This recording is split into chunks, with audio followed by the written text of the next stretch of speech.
What makes a great leader? Is it charisma, wealth, influence? Or maybe the ability to command a room? In our world today, we often measure leadership by power and popularity. But the Bible flips that upside down. In 1 Timothy 3, Paul gives us a blueprint for leadership in the church, a standard that isn't about fame or control, but about character, humility, and faithfulness.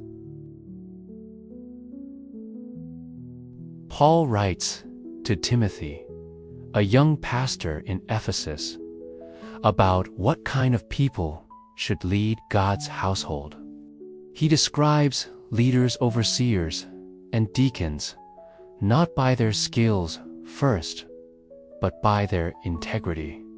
Above reproach, faithful to one's spouse, temperate, self-controlled, respectable, hospitable, able to teach. Notice something. The emphasis isn't on what they can do, but on who they are. Think about today's leadership scandals, whether in politics, corporations, or even religious institutions. So many fall, not because they lacked talent, but because they lacked integrity. Paul knew that the strength of the church doesn't rest on brilliant strategies or eloquent sermons, but on leaders who live out the gospel in everyday life. Paul goes deeper. Leaders must not be addicted to wine, not violent, but gentle, not quarrelsome, not lovers of money. Why? Because leadership is influence, and influence without integrity destroys community. Here's a story. A small church in Africa grew rapidly, not because the pastor was a famous speaker, but because he was known as the man who gave away half his salary to help widows and orphans.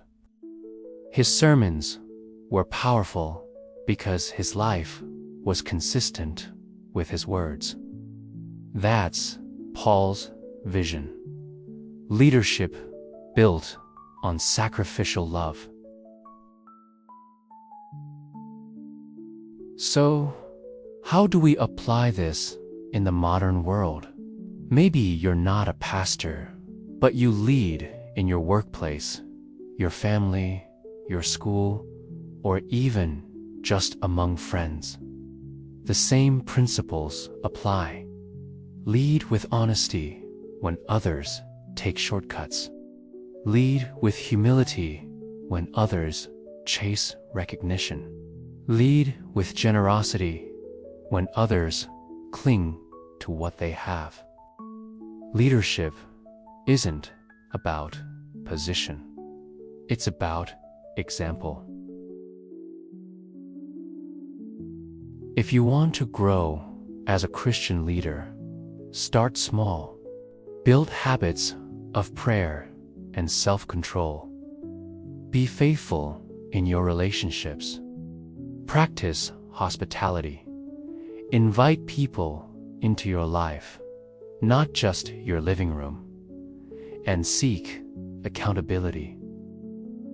Leadership isn't done alone.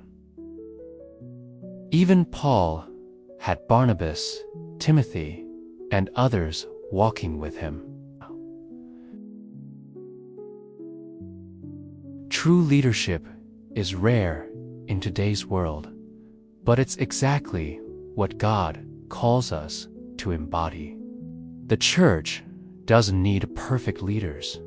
It needs faithful ones. Leaders whose lives whisper the gospel even before their lips speak it. So ask yourself, What kind of leader am I becoming? And how can I bring the standard of 1 Timothy 3 into my life, starting today? If this message stirred you, go read 1 Timothy 3 for yourself. And remember, leadership isn't about titles, it's about testimony.